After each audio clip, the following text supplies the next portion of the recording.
Carbohydrates మనం ఇచ్చే పిండి పదార్థాలు, అది వాటిలో అంటే బియ్యం కావచ్చు, గోధుమలు కావచ్చు, జొన్న కావచ్చు, రాగులు కావచ్చు, వీటిలో ముఖ్యంగా ఖచ్చితంగా 4 సార్లు ఎగ్స్, చికెన్ 4 టైమ్స్ హాస్టల్ పిల్లలకు. ఇలా అంటే ప్రోటీన్ యొక్క విలువ పిల్లలు 2 టైప్స్ ఆఫ్ డిసీజెస్ వస్తున్నాయండి. ఒకటి క్వాషియాకర్ అంటున్నాం, అంటే ప్రోటీన్ సరిగ్గా తీసుకోకపోతే వస్తుంది. ఓకేనా, మెరాస్మస్ అనేది పిండి పదార్థాలు తీసుకోకపోతే వస్తుంది. పోనీ పిల్లలు మనం గారవంతా అతిగా ఇచ్చామనుకోండి, కొవ్వు పదార్థాలు కావచ్చు, జంక్ ఫుడ్ కావచ్చు, వాళ్ళు ఏమవుతున్నారు, పిల్లలు బాగా లావైపోతున్నారు. దాన్ని ఒబేసిటీ అంటారు. వెరీ గుడ్ బేటా, మంచి ఎక్స్ప్లెయిన్ చేశారు. ఓకే, న్యాచురల్గా మనకు విటమిన్ సి ఏదాంట్లో ఉసిరికాయ అంటాం కదండి, ఆ ఉసిరిలో కావచ్చు, అన్ని పళ్ళలో ఉంటుంది, ముఖ్యంగా ఆరెంజ్ సమిట్లో ఉంటుంది. ఆపిల్ కావచ్చు సేమ్. ఆపిల్ ఇవ్వడం వల్ల డాక్టర్ కలిసి అవకాశం చాలా తక్కువ. చపాతీస్ ఇస్తాం, బౌల్ ఆఫ్ రైస్ ఇస్తాం. దాంతోపాటు దాంట్లో కొన్ని రకాల మినరల్స్ ఉంటాయి, కొన్ని రకాల విటమిన్స్ ఉంటాయి. ఫర్ ఎగ్జాంపుల్ రాగి తీసుకున్న దాంట్లో ఐరన్ ఉంటుందండి, అందుకే రాగి జావ పెట్టారు ఇక్కడ.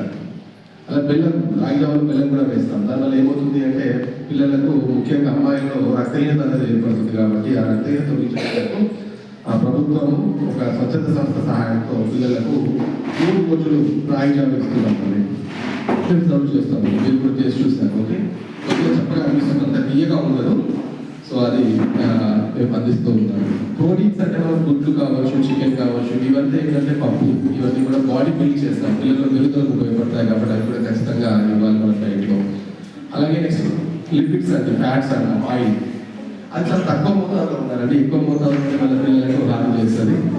కాబట్టి ఒబేసిటీ ఉంటుంది, ఎక్కువగా కొవ్వు. సో మాంసంలో మనకి రెడ్ మీట్ ఉంటుంది, అదర్ మీట్ ఉంటుంది. రెడ్ మీట్ అంటే మటన్ అండి. సో మనం తక్కువగా తీసుకోవాలి, చికెన్ ఎక్కువగా తీసుకోవాలి కంపారిటివ్లీ టు మీట్స్. బట్ వీటిని ఎక్కువ తీసుకోవాలి, ఫిష్ అంటే ఎక్కువగా తీసుకోవాలి. సో అలా అమ్మాయి యొక్క ఉద్దేశం ఏంటంటే ఆ పిరమిడ్ అనేది మీకు తెలియజేస్తే మనం ఏ పదార్థాలు ఎక్కువగా తీసుకోవాలి, ఏ పదార్థాలు తక్కువగా తీసుకోవాలి అనేది అమ్మాయి ఉద్దేశం. చదువులో నిమ్మకాయ ఖచ్చితంగా ఇవ్వాలంటే మనకు ఇమ్యూనిటీ పెరుగుతుంది, రోగనిరోధక శక్తి అంటాం. ఇమ్యూనిటీ అంటే ఏంటి, రోగనిరోధక శక్తి. మీరు జనరల్గా మనం ఏం చేస్తామంటే ఆనియన్ ప్లస్ నిమ్మకాయ ఇప్పుడు నాన్-వెజ్ పెడుతూ ఉంటాం. కానీ జనరల్గా ఒక స్లైస్ ఆఫ్ ముక్క, నిమ్మకాయ ముక్క పిల్లలకు అలవాటు చేసేపోతుంది అంటే రోగనిరోధక శక్తి అనేది ఎక్కువగా ఉంటుంది. తొందరగా జబ్బుల పడే అవకాశం కావచ్చు, లేదా జలుబు బారిన పడే అవకాశం కావచ్చు ఉండదు. ఓకే, ముఖ్యంగా ఆకుల్లో కూడా విటమిన్ సి ఎక్కువగా ఉంటుందండి. కాబట్టి దీన్ని ఒక స్లైస్ ఆఫ్ లెమన్ పీస్ ఉండే విధంగా మనం చూసుకోండి కంపల్సరీగా. ముఖ్యంగా ఏమవుతుందంటే చాలా మంది పిల్లల్లో ఈ నోటి కర్వ్స్ అనేది మొత్తం పగిలిపోతూ ఉంటాయి. నోటి చిగుళ్ళు అంటాం కదా, ఆ చిగుళ్ళు అర్థం కాదు. Regulates our body temperature and sugar levels by consuming whole wheat products, brown rice. Vitamin C, lemon, orange, kiwi. Vitamin D, water, nuts, sunlight. Vitamin K, vegetables, grapes.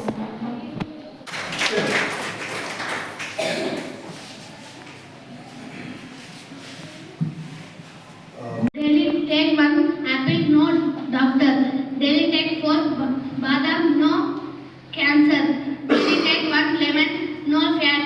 Daily take 1 glass milk, no bone problem. Daily take 12 glass water, no skin problem. Daily take 4 dates, no weakness. They are micronutrients required in small quantities. Actually, vitamins are not synthesized in the body. We do not generally suffer from vitamin deficiency. The source of vitamins to our body is through 2 ways. One is diet and other is bacteria present in the intestine. They synthesize and supplies vitamins to the body. Vitamins are classified into 2 groups. They are water-soluble vitamins and fat-soluble vitamins. Water-soluble vitamins are B complex and vitamin C. Fat-soluble vitamins are vitamin A, D, E and K. And some facts of vitamins. Vitamin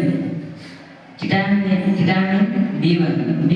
B complex vitamins are titanus, riboflavin, niacin, pyridoxine, cyanocobalamin, అంటే ఇంటిలో పెరటి పెంపకం అంటాం కదా, ఆ పెరటి పెంపకంలో ఈ కూరగాయలు కావచ్చు, లేదంటే ఈ పండ్ల మొక్కల పెంపకం చేసి ఎక్కువ మోతాదు తీసుకోవాలి, ఎక్కువ సార్లు తీసుకోవాలి. అయితేనే మనకు పిల్లలకి నచ్చి ఉంటుంది, మనకు కూడా నచ్చి ఉంటుంది. తర్వాత మాంసం పెట్టింది, తర్వాత చాక్లెట్స్ కావచ్చు, క్యాండీస్ కావచ్చు, ఇలా తక్కువ సంఖ్యలో తీసుకోవచ్చు. చివరి పౌరులు తక్కువ సంఖ్యలో అది ముఖ్యంగా పిల్లలకి ఏం చేస్తాయంటే శక్తిని ఇస్తాయి. అలా శక్తినిచ్చి ఎక్కువ సంఖ్యలో తీసుకునేటువంటి ఆహార పదార్థాలను అమ్మాయి about balanced diet. అమ్మ అటే ఉండి చూపించు. The main function of the balanced diet is carbohydrates, proteins, fats and minerals, that is known as balanced diet. We can use fruits and vegetables in our daily life. The main source of the fruits and vegetables are vitamins and minerals. The more vegetables and fruits, the better of fruits and vegetables. You can use protein in egg, in 8 animal-based vegetables, fruits. Myself Yasmin Chashri, I am from 10th B section. Today I will talk about malnutrition. The malnutrition is opposite the nutrition.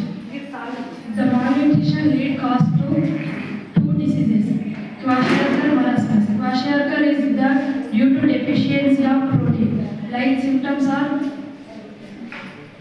swollen body, very slow muscle development. Marasmus cause due to deficiency of proteins and calories. The symptoms like dry skin, thin body. The obesity are opposite to kwashiorkor and marasmus. The obesity due to deficiency of high calorie